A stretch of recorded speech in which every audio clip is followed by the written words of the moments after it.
You're listening to the Adventure Sports Podcast. We talk with adventurers from around the globe to bring you the inspiration and motivation you need to get started in the outdoors or to keep you moving if you're already there. Now here's your host, Kurt Linville. Hi friends, welcome to the Adventure Sports Podcast. I have Cristina Zenato with us today, and we were just talking about how long it's taken for us to finally get to do this interview, so I'm super excited about it. Cristina is a shark ecologist and behaviorist. Of course, that means that she also likes to scuba dive. She is an ocean and cave explorer, and she's an educator and a conservationist. And she is in the Bahamas and has been there for quite a while. And she is here to talk to us today about the connection between caves and the ocean and how these two communicate with each other. Something we haven't talked about, I don't think, on the Adventure Sports Podcast. So, Cristina, welcome to the program. Hi, Kurt. Thank you. Thank you for having me. It's my pleasure. This is going to be so much fun. First, let's start with the background. Where are you originally from? Originally from Italy. From Italy. And Yes. How did you end up in the Bahamas? By plane. I wanted to learn how to scuba dive. It was a childhood dream. And when I was 22, when I had enough money and time to basically scrape together the course, the agency did not have any of the destinations that are traditional from Italy available and shipped me here. So I did my open water course, went in the water, did my first checkout dives amongst a bunch of sharks. And I thought, might as well come back, dive for a year, get diving out of my system, get the childhood dream, kind of like put back in the box. And that was 32 years later. 32 years. So you thought maybe you're going to spend a year at this. When the year wrapped up, why did you stay? Oh, it was not a year. Within 2 months, I was just like, there's no way I'm leaving this. I stayed because I found very much the realization of my childhood dream, which was being an underwater scuba ranger with sharks for friends. But I found more. I found the sharks, I found the caves, I found the ocean. I found very much a realization of who I was as a person and who I wanted to be. You know what? I want to get back to the whole scuba diving, shark, cave exploring, ocean exploring, conservation. I want to get back to all of that. But what you just said impacted me. I think it impacts so many people. Did you say 22 years old, you found your dream? You said, this is what I'm going to do. You kind of reauthored your life at that point, it sounds like. Yes, and that was not the last time I did it. I had to reauthor my life a couple of times along the way. So, but still in pursuit of that dream. I think a lot of people, they have been taught that they have to go to school, that they need to go to university, they need to graduate and get a job that has something to do with the major that they got, and then start a 401k and a retirement savings plan and work for 30 or 40 years and then retire. That's the formula. That's the script that we're given from a very young age. You didn't do that. None of it. Some of it. So I started the formula, which was we go to school, and by all means, I love going to school. I learned, yes. I was engaged into hotel management and tourism, so tourism organization. So I also have 5 languages background, and I used those 5 languages background to get me the job in the Bahamas and then allow me to stay here and pay for me to then pursue the scuba diving. So there is some education into that. But to this day, I don't have a medical insurance. I don't have a pension plan. I am not thinking about retiring. It might come or it might evolve. But I also moved out of quite a lot of the other boxes, especially from my background that came along with being Italian and being in that kind of culture.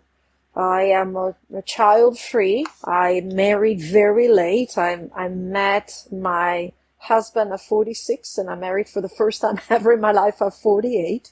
So I kind of moved out of those boundaries. Still in pursuit of that. It was a dream. It was an obsession, but it was also what made me happy. And I think sometimes we're told to do all these other things. And after you've done all those things, you can look forward to being happy. But we forget we're not told that the best day to live is today, because there's no guarantee for tomorrow. And so I think a lot of us abandon really what is the calling inside them, following all these boxes that they've been told to put themselves in, and then not feel a purpose or a fulfillment. Yeah, I love that. I've often wondered if it's possible to do both.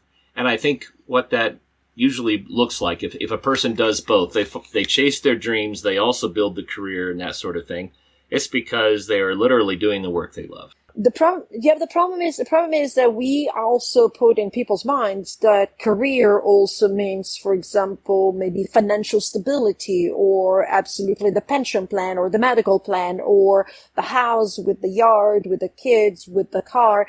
And honestly, that maybe is where the issue is, right? Following your dream, being happy every day doesn't necessarily then mean have it all. And to be honest with you, have it all. I mean, who goes to a all-you-can-eat buffet and says, well, I'm going to eat everything that is on this buffet? Sounds like a great idea. It's going to make you sick. Well, and I think that often is the case. People try to do too much. We're overworked. We're so busy. And we play hard, we work hard, and in the end, we're just, it can be exhausting. But I still encourage people to chase the things they love. Don't just do the day job. Correct. And by choosing the things they love, maybe some things got to give. I always say there's a price to pay. It's up to you to decide what's your price tag. Like when you go and you want to buy a $2 t-shirt or a $200 t-shirt. It's none of us to judge what you want to spend on a t-shirt for what that t-shirt makes for you. And I'm using a t-shirt as a basic example, right? But it's you that decides, well, I want to spend $2 t-shirt because I also want to be able to, I don't know, buy myself roller skates, or I want to spend $200 t-shirt because wearing this $200 t-shirt makes me feel like this, but I will not have money for roller skates. So I usually say life is off of choices, right? You pick 50% and you live the 50% at your 100%, understanding that there's always a price to pay. And I would add to that, Cristina, that when you choose the corporate American dream, you're also sacrificing an awful lot. Even if you get the beautiful house, the beautiful car, the whole family thing, which I celebrate family. But if you get all of those dreams, you have to ask yourself, what am I giving up? And usually, I think what people are giving up is when they sit down in the cube and they look around and they see a bunch of people that are just kind of grayed out going through the motions, and they're like, wait a minute, are these people really living? We're supposed to be in the moment, but what is the moment I'm in right now? We have to ask those questions. Those are big sacrifices too. Oh, absolutely. That's what I was trying to say. There's always a price to pay. Whichever you pick, there's a price to pay. I'm not saying that the house with the garden and the car and the kids and the corporate job that many may love does not have a price to pay. It's a tremendous price to pay for quite a few. That's what I was trying to say. It's like, but none of us should judge the choices that other of us make. The issue is my choices are traditionally more judged and more vilified than the traditional choices, even when the traditional choices may make somebody a little bit more miserable. I don't look forward to 2 months from now. Yes. I don't live in, I can't wait for Saturday, Sunday. I forget where Saturday, Sunday is because my days are a mix and my week is crazy. And don't get me wrong, I'm an entrepreneur. So the company is me and my husband and the two of us.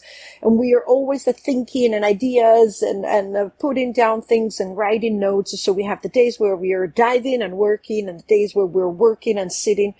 But we don't have to look forward to 2 months from now or our weekend. The day in itself evolves in a beautiful way. We have moments that we curtail out of every day, luckily thanks to our job as well, most of the time, that makes now the present so valuable. Yes. I think the biggest risk that people take in life is when they put off their dreams and they think, well, when I retire, but when you retire, you don't know if you're going to have the capability of doing the things that you always dreamed that you would be able to do. Well, that's not the thing. The thing is, when you retire, my best friend had 10-year-long dream. She told me, Cristina, we were 29 years old, and she said, I'm going to put out for another 10 years of this, so then I'm going to be able to do that. She died in a car accident heading home after that conversation. 29 years old. Oh my goodness. That was a big awakening, friend. There's no guarantees. That's the thing. When I retire, who's guaranteed that? Yeah. So you fell in love with the ocean and with sharks, but why sharks specifically? What was it about the sharks that drew you? Well, I come from a family of the ocean. My father was an ex-military diver. He always taught me the rules of the ocean, always told me how much even sharks were so hard to see, so wary of people, very respectful of the water. But when I was 8 years old, I saw this I'm pretty sure, Class B movie of a guy that has sharks for friends. Wow. And I was just kind of like, that's really cool. I want to have sharks for friends too. My father told me I would never be able to see a shark. And I'm like, no, not only I'm going to see sharks, I'm going to actually have sharks for friends. So it was an inspiration from a B-class movie on having these animals so vilified and so maligned. All of a sudden, maybe in my childhood, it's kind of like, oh, that's going to make me look cool. When I became an adult and I actually got in the water with these animals, it was not about the cool factor anymore. It was just absolute instant love, beauty, realizing that these are living, breathing, thinking creatures with there's 530 different species of sharks with personalities and presence and understanding. And some of them, like in any relationship, if you spend time enough with them, you can actually build something with. Like we didn't think so, but we've been proved wrong so many times on so many levels with many different animals, even animals that are not mammals. Yeah. It's interesting to me, as you were saying that, I don't know how much of a comparison there is, but I was just thinking about how dogs will bite, dogs can harm, but dogs are also our friends. And most people, not everyone, but most people love dogs. And they've learned, well, you don't do that to the dog. It'll torque the dog off. It might bite you, but you take care of the dog and beautiful friendship develops. Is it like that at all with sharks? Actually, it's better.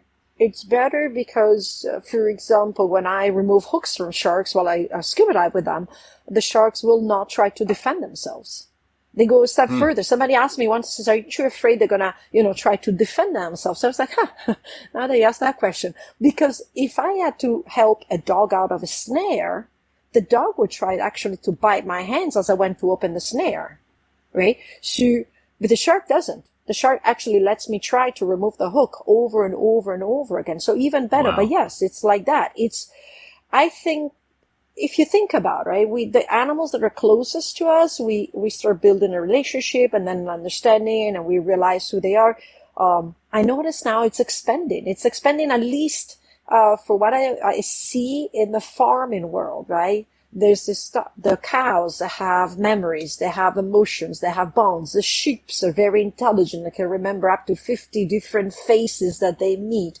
And as we expand in that a little bit, hopefully you also get to sharks. In my community, my people world, right, the divers, we're kind of like a bunch of, I usually call myself a big pufferfish in a small glass bowl because we think everybody's like us, but we're very few. But we know of groupers that you make friends with. We know of fish that can actually recognize a sound and colors and push buttons. You can actually make Dr. Eugenie Clark, 1957, create an exercise for sharks that knew how to push a button to get a reward.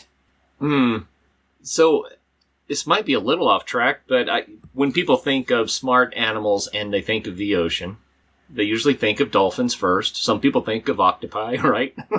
Because they've been shown to be pretty intelligent. How intelligent are sharks? Where do they fall on that spectrum?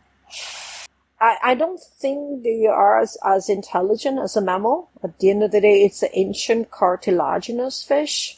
I would say they're more sensorial than cognitive learning. And thanks to their sensory system is what makes them such a unique and in a certain way safe animal to be with.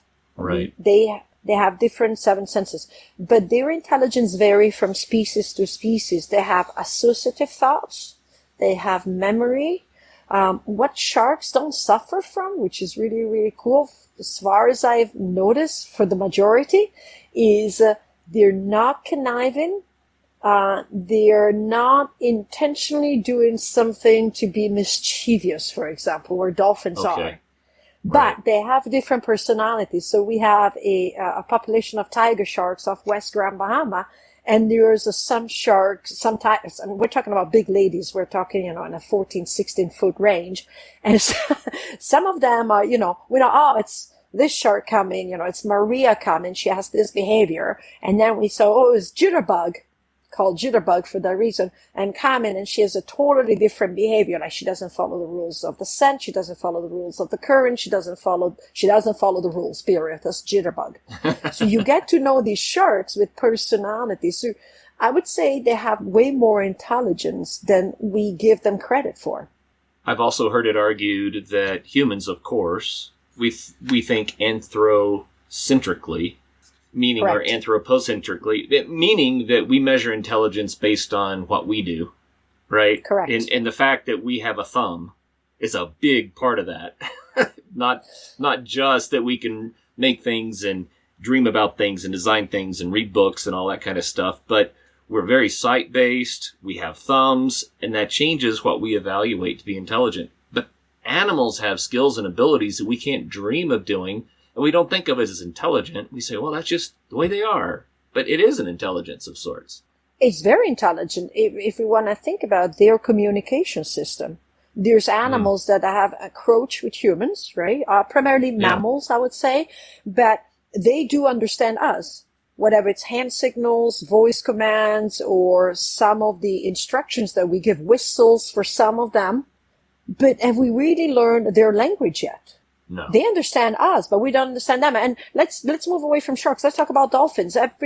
Dolphins, obviously we know this. There's dolphins that have been under human care, understand human hand signals, understand humans' whistles, understand humans' commands and requests. But when the dolphins use their language, which is the whistling that they do when they give each other's names, when they communicate with each other, when they echolocate, humans have no clue. Humans don't know if the dolphins is literally calling them by name, going, oh, look at the dummy up there, right? We have no clue about that. The dogs understand us. They even understand our emotional levels, unless with somebody who's really passionate that has been following maybe dog trainers, people that are involved with dogs and all that. The average person has a dog at home cannot even understand what these dogs want. But the dogs know what we want. We know when they know when we're emotional distress. Think about support dogs. How much do they know about us that we don't know about them? So now we go into sharks, which unfortunately suffer very much of a absolute misunderstanding, misinterpretation, misinformation, hyped up. We're about to enter Shark Week. I mean, one of the biggest disservices done to sharks, right? They're using it to make money, and then they propagate the usual churned up, soup.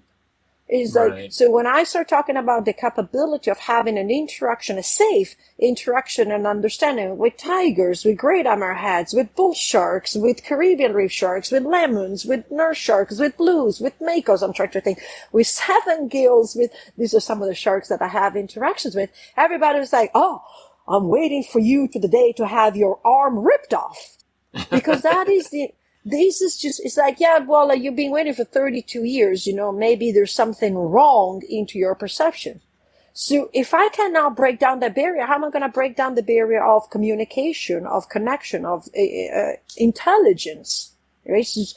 And that is the issue. It's an anthropomorphic interpretation of animal behavior. It is. We watch an animal doing something and kind of like, that's vicious. Kind of like, no, that's how nature taught the animal either to feed, to mate, to meet, to fight, to decide who's going to be in charge.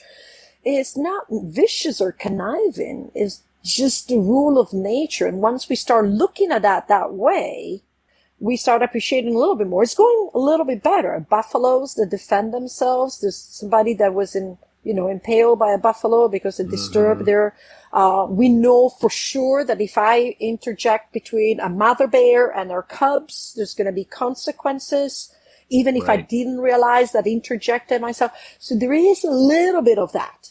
But I do believe we're very far from really understanding how much of that is still unknown to us. You've spent perhaps more time in the water with sharks than anyone. I don't know. Definitely more than 99.9999999% of the rest of the world. So, absolutely, yes. What have you learned? Can you tell by the behavior of sharks what they're up to? Are there times that you watch the sharks and you say, you're cranky today and you look hungry too. Maybe today's not the day for this. Do you make those sorts of decisions? Yes, but like the second part where you said you're hungry too, sharks are not there to eat me anyway. So you're cranky today, absolutely. I can tell if, for example, there's been fishers that have disturbed their energy levels. So they're like hyped up. They're like, imagine you, I don't know, children, grandchildren, whoever, but like kids that have been given sugar, right? And they go home, the parents will very much being able to tell if they're being sugared up. Right. Sometimes even foreigners. So I can go in the water and tell if the sharks have been overstimulated, for example, by a fish shaking on the line that they are trying to capture. Very much they're disturbed by weather. I mean, we're disturbed by weather. The sun makes us happy. The rain makes us. There's people that are absolutely dependent on weather. The sharks, for example, feel the hurricanes coming. They become frantic and agitated. Human activity that put them into a chase mode keeps them very hyped up. Nice relaxed days with nice relaxed interaction keeps them relaxed. The energy of people even affect them. So yes, they are those days where you go down there and you're like, all right, we'll limit the interaction till you calm down, till you behave. The same way I would do with my dogs. If my dogs start making a ruckus when I'm about to pull the leashes out, I put the leashes back in till they sit down. Then I pull the leashes out. And so with the sharks is the same. It's just understanding what are the signals. Now the issue is, again, we keep talking about sharks. Like I said, there's 530 different species of sharks in the world. The smallest shark in the world, there it is. It's called the dwarf lantern shark. It's the size of a pen. The size of a pen. This is a shark, the smallest shark in the world. The biggest shark in the world is the whale shark, which is aptly named whale shark because it feeds on plankton. So obviously also when we speak about sharks, we could not say, well, all sharks do this. It's like saying birds. If I said all birds can fly, you're going to look at me going, well, not really. Right. All birds live on ice. You're like, no, absolutely not. All birds can nest on trees. No. All birds are beautifully colored. And off we go. I can keep going with the birds, right? Saying sharks is like saying birds.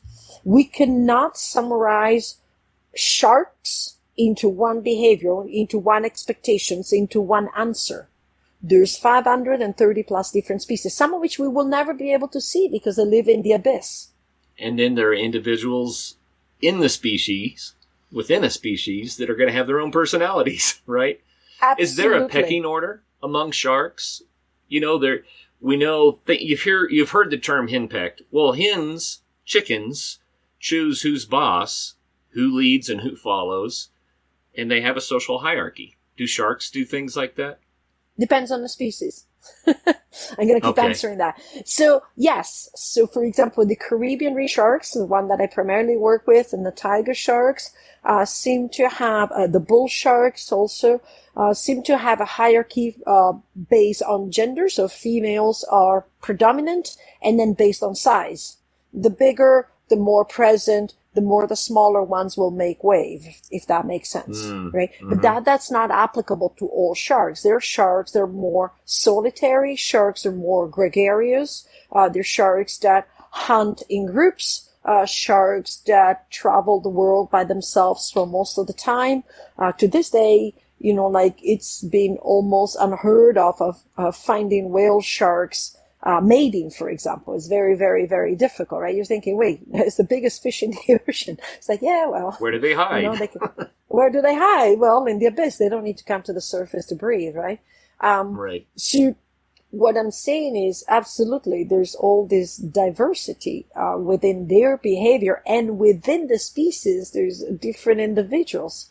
The girls that I work with, the Caribbean reef sharks that I work with, some of them absolutely love to come into my lap and allow me to pet them on the head, and they stay there, they sit there for 5 minutes, 10 minutes, half hour, the entire dive. I had females that would stay there for like the entire time I'm down there. And I'm like, yeah, it's an hour. I've been down here. I got to go. And then there's females that I've known for 15 years that come on the dive and come around me and swim underneath my hand and allow me to pet them. But never once in my lifetime they ever came on my lap. You compare them to cats. I don't really like to compare sharks to any animals, but if there's an animal you can relate to, is the cats. They live in the house with you.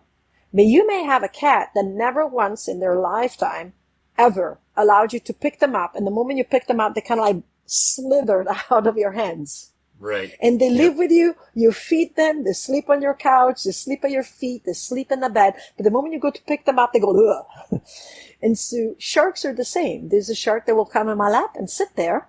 I used to have a girl, her name was Foggy Eye. She's no longer with us. And no matter what I was on the dive, she will come in and just bump him into my leg or back or front or arm. And I will turn around and she'll be tail in the sand against me.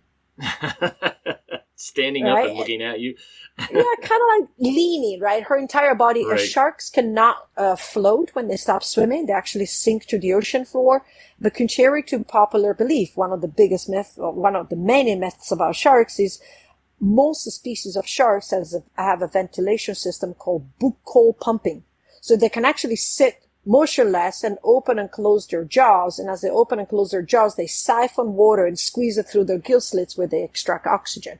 So it's not that every shark that sits on the ocean floor suffocates to death. And again, like a myth. So the Caribbean reef sharks have this buccal pump. So she'll be leaning against me. I'll turn around. She'll be there. And she's opening and closing her mouth. Is that just I can see people breathing. misinterpreting that, right?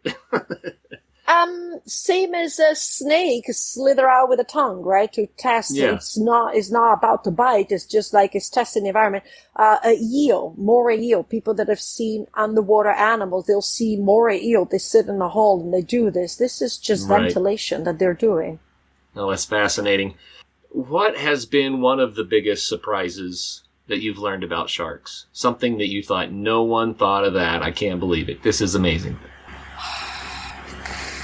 I think that one of the ones that I didn't even think about is their understanding of me wanting to help and allowing me to help and continuously coming back for me to help them without ever trying to defend themselves.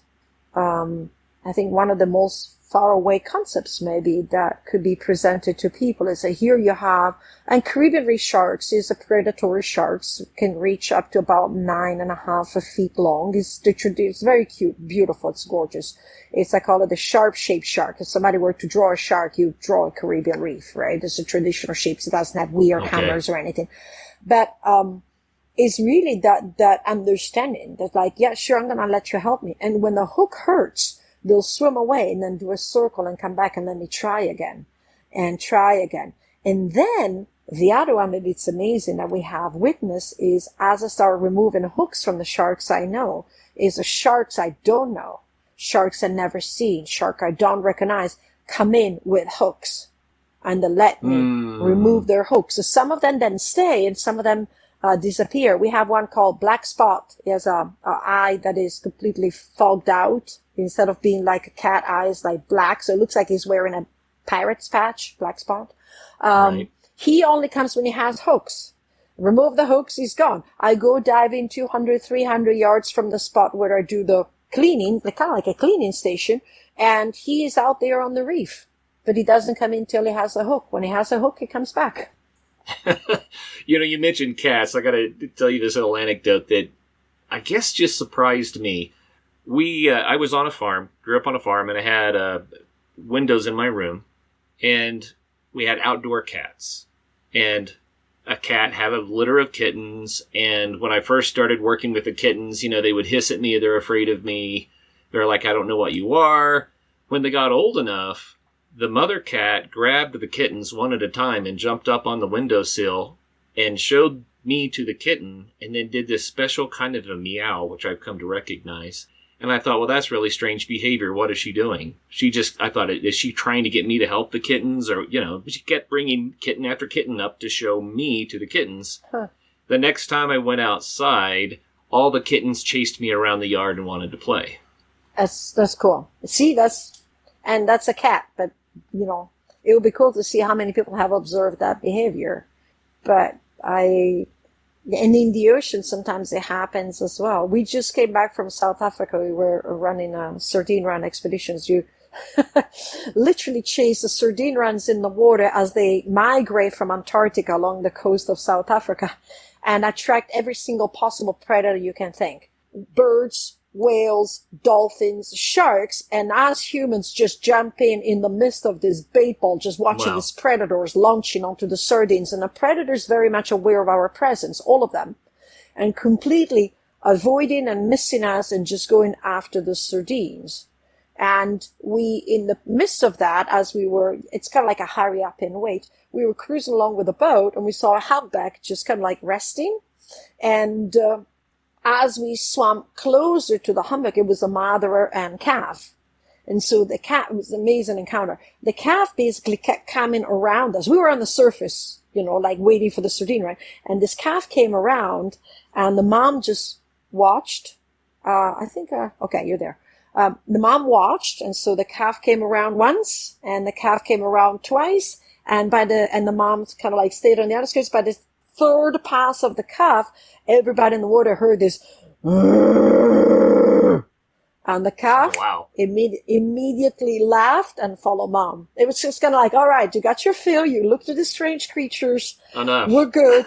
Enough. We got to go. Wow. It was cool. It's so fun to see how animals are doing what animals do. And of course, we anthropomorphize everything. That's part of the way we understand, is we have a schemata for learning, right? But to see animals do things that we normally would attribute to more of a human characteristic, like, oh, okay, you've played long enough, let's go.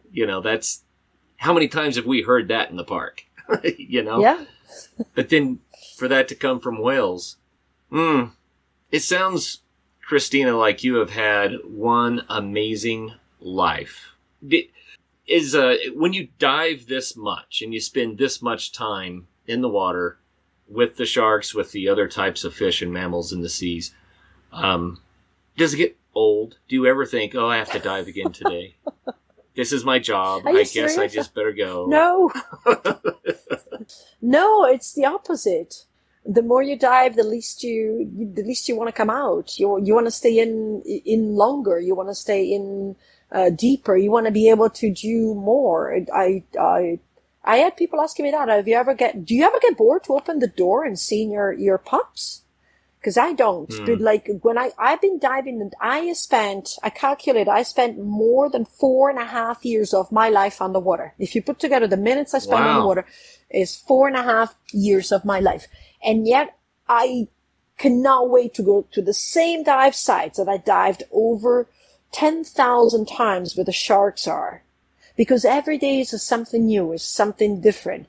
And so it can now get old. Even when it's a job, even when I interact with people, when people come and do things with me, when I can see them growing into what they're doing, when I can see them seeing a glimpse of what I can see into that world, when I can open up their eyes a little bit, how does it get old?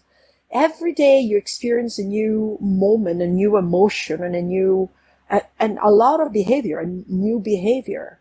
I was thinking today, we lost an amazing pioneer scuba diving, Zeo Perry.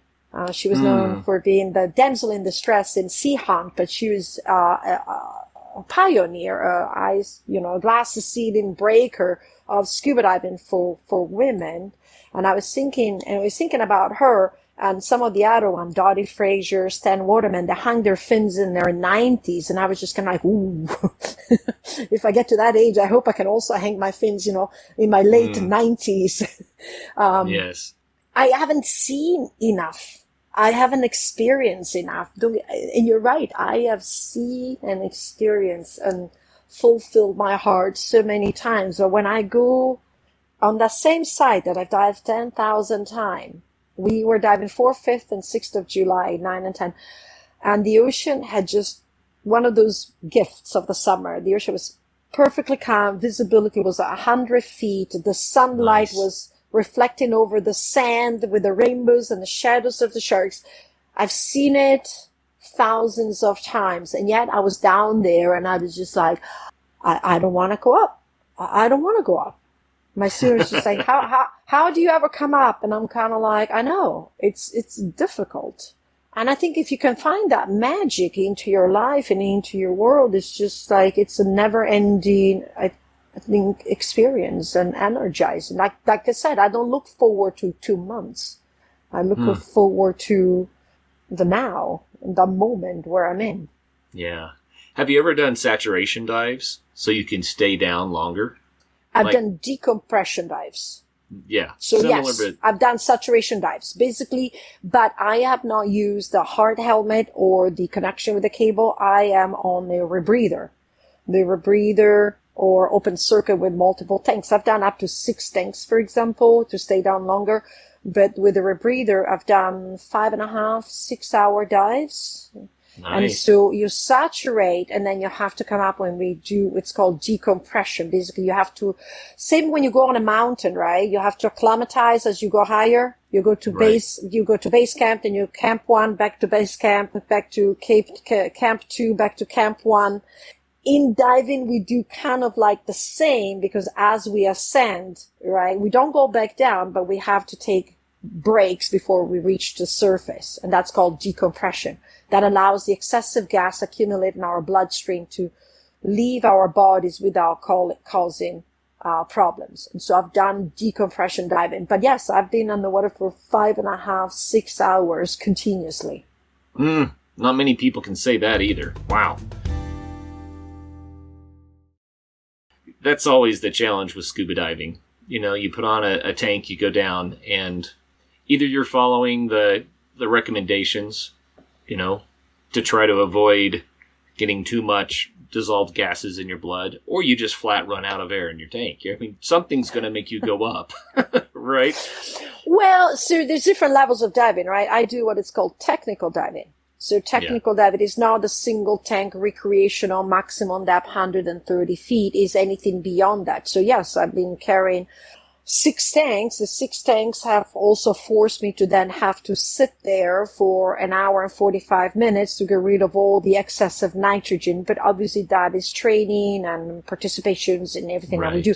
And a lot of this I apply to cave diving. So cave diving is where I use most of my technical diving. Now, technical diving can be used under the ice, can be used on wrecks, can be used in the Great Lakes on deep dives.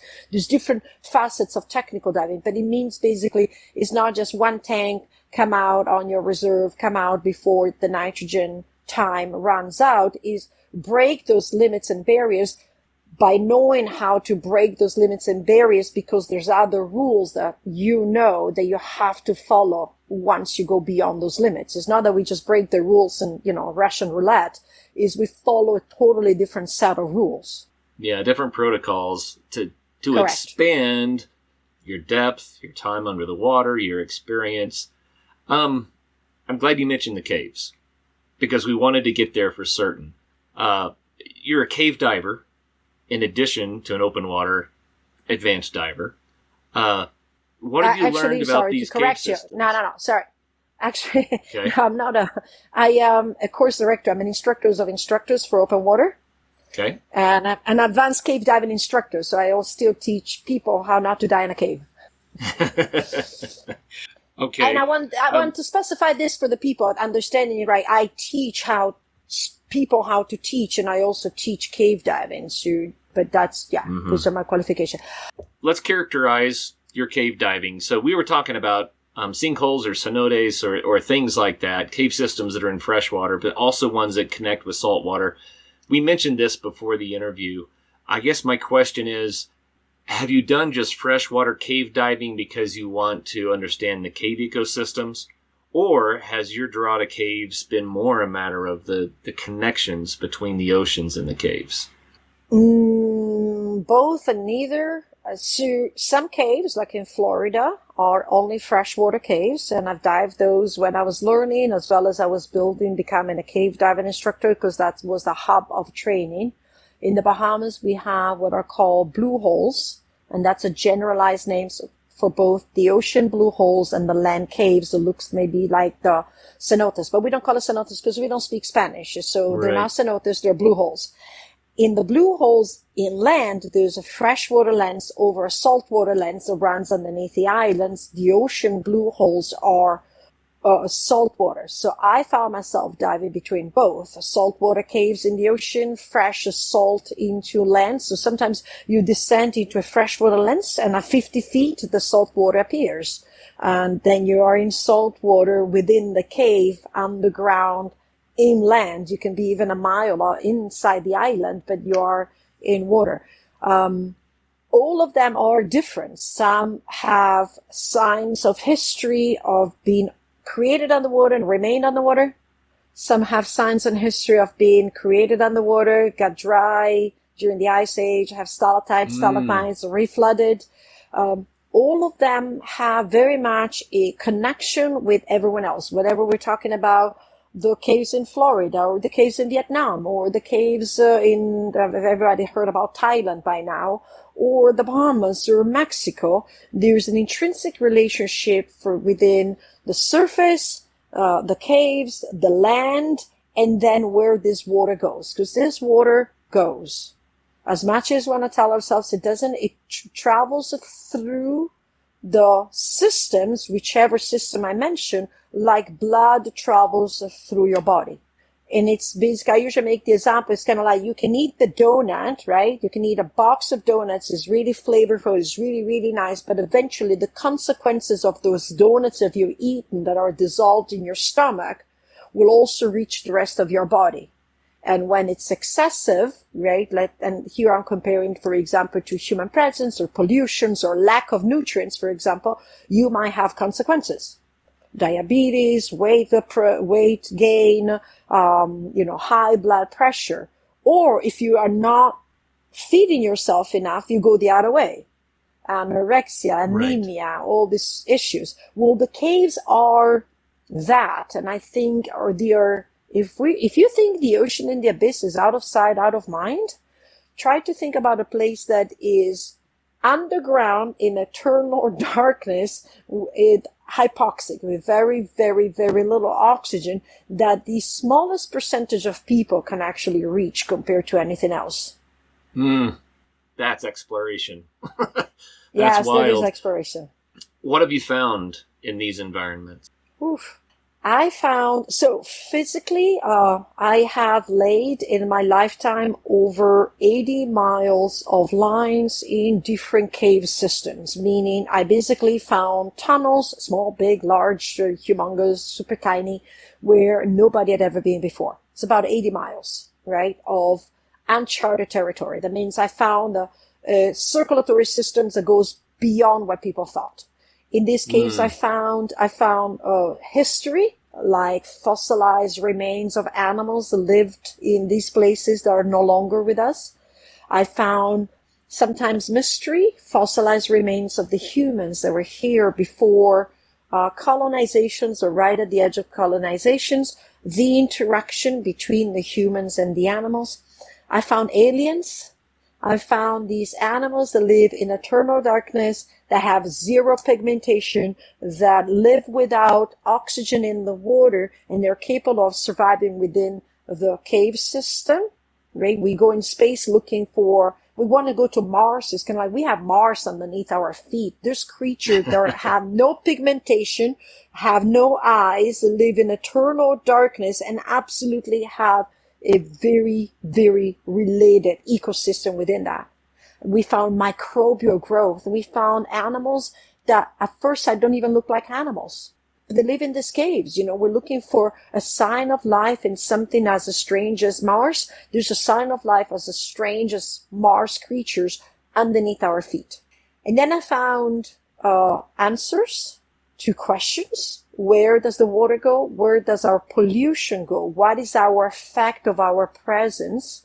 I found answers through verification of flow, through mapping, through 3D mapping, overlapping where these caves go. So exploration, but also we do a lot of surveys, active surveys, interactive map. And in a certain way, I found in an interconnectivity, that's what I call it, of our lives that is so complex that makes me go back, and people think I'm crazy when I go, stop poisoning the snails in your garden. And people go, well, what does he have to do? Wait, what does he have to do with the ocean and the sharks and the mangroves and the caves? It's just kind of like, well, the poison you put on the ground, first of all, when you poison the snail, the birds eat it, then the birds is poisoned, then the birds dies, then you have more snails, but the poison goes through the ground, makes it through the limestone, makes it into the cave, that goes into your fresh drinking water, continues into the salt water, comes out into the ocean, because these caves communicate, and then goes to your fish and to your algae and to your corals. And wow, you just actually fished the fish that you're now about to eat. And so it very much made me realize, even more so, I love sharks and I love caves, and I work with sharks, and I am ecologist and behavior, so I spend a lot of time studying them, and then I very much about caves. And all of a sudden I was just like, this has to do with everything. From what we drain down our sink to what we remove from our garden, from what we leave in our garden, from what we dump without thinking that will have no effect. It was a painful discovery. It's a lot of people say, oh, you're an empath. That's the reason why. For me, it's actually very, very painful discovery. I watch fellow human beings and their actions, and to me, they make absolutely zero sense. We rake the leaves from under the trees, which naturally are supposed to be under the trees, to then buy plastic wrap wood shavings that has been dyed with a pleasing color to put it under the trees because the terrain is impoverished. And I'm sitting there going, and I'm a bit, yes, I'm a shark ecologist. Like, what do I have to do with trees and wood shavings?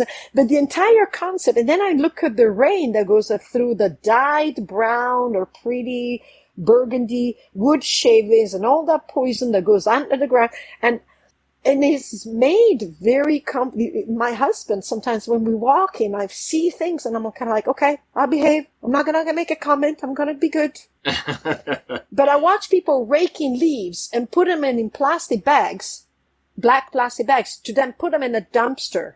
Yeah. And my brain just melts. So that is what these caves have taught me. You've seen how the entire ecosystems of the planet are interconnected. And if you study water, I think that it's the lifeblood of the planet. Yes. You know, if I've said it on the show before, but if you go to the doctor and you're trying to figure out if you're healthy or sick, they'll always take a blood sample and look at it. If you want to know if the environment is healthy or sick, you look at the water. Let's say you have pimples on your forehead, right? Yes, you can address the pimples on your forehead, but you're also going to, let's say you ate heavily, right? The first thing you're going to do, yes, sir, overindulged, right? And you know that whatever went through your mouth went into your stomach, and your body went, oh, I can't deal with this. Bing, pimples on your forehead. You don't just treat the pimples. And I think that the cave diver and the shark in the ocean has taught me that to treat the symptoms, you have to look at the underlying cause, and the underlying cause is beyond just treating, like the basic symptoms. So where shark conservation is no longer about protecting sharks, which we've had protected here in the Bahamas since 2011, but it's protecting their food. It's protecting their nursery grounds. It's protecting the water temperature, the water chemistry that they live in that triggers their desire to reproduce. Is protecting their growth rate. Some sharks only reproduce at a certain growth, right? A little bit like humans. If we're undernourished, we'd never become fertile as women. Right? Yeah. And so all of a sudden protecting sharks means understanding that if there's an influx of hot water or an influx of this or an influx of that, all contributes to reducing. And so when people go, there's no more fish, or there's this issue or that issue, it's like, honestly, the underlying cause, I think, if we keep going back, is maybe how humans have interacted with the environment. Lately, it's been a never-ending battle of people complaining that the seals are eating their salmon or that the shark are eating their fish. And I'm kind of like, they cannot change their diet. They cannot change their diet. Their relationship has lasted for hundreds of millions of years in certain cases. And all of a sudden, in the last 50, 100 years, all of a sudden this balance is out of balance. And it's just kind of like, review a little bit our presence and what we've done. And I think that's what Sharks in Caves have taught me is before we, again, look at somebody else's fault, is just like do a review of who we are, what we've done, and how can we change this. It's kind of funny. This is the inverse of the Dan Fogelberg song. The higher you climb, the more you see, the more you see. I think it's the less that you know, because you realize how much you don't know. So you climb higher and you see more and you realize there's even more I don't know, except you've done this the other way. You go deeper and deeper and deeper. So, I mean, Dan Fogelberg was talking about climbing mountains to get the view, but by going into the caves and into the oceans, you've seen a view that very, very few humans ever get to see. Yeah, and it's enlightening. I mean, it's absolutely, and it's sad and scary and beautiful and fantastic. And that's when you said, how do I get tired of it? There's more and more and more to see and more to understand. I have to ask this question because I know there are listeners out there that are like, wait a minute, has Cristina ever seen sharks in caves?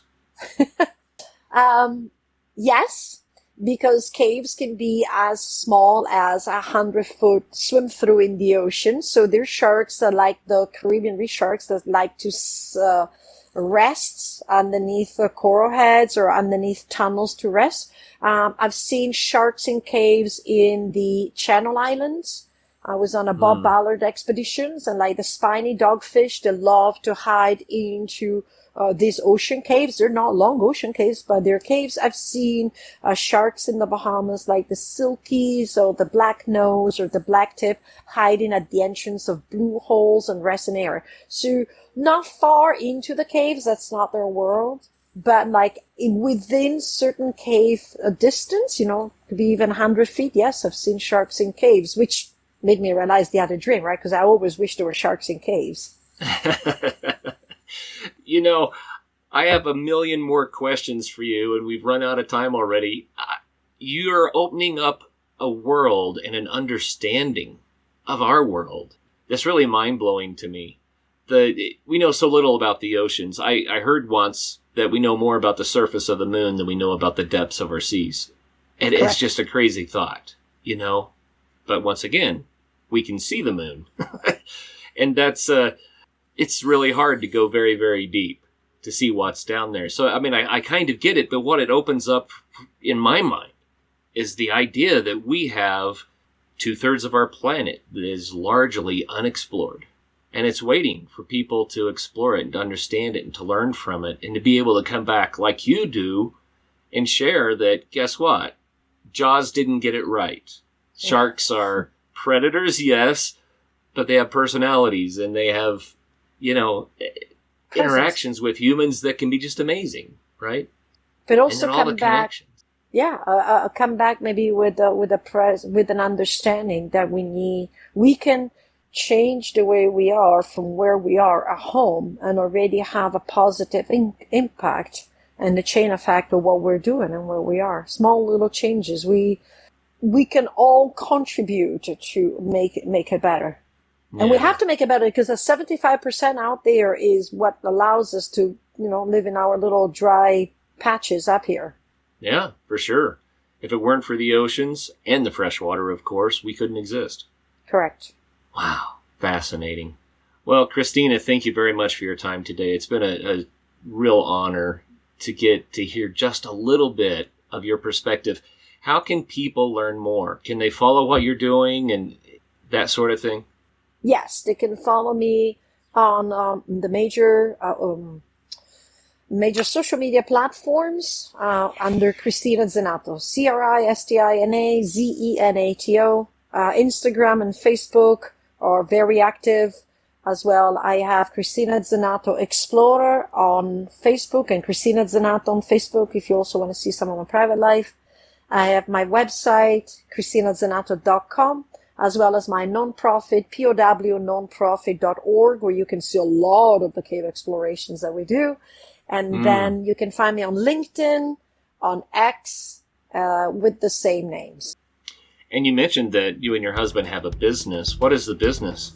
The business is that we don't. We're going to announce that it's going to be called Interconnected Expeditions. Wonderful. I love it. Interconnected, of course, because that's been the theme of the show. Interconnected Expeditions is the name of our business.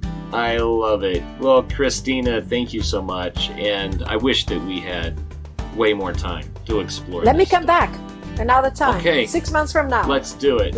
Yeah, we'll do a part 2. And maybe we can get some of the listeners to submit some questions for you. That would be really interesting, too. I would love that. Okay.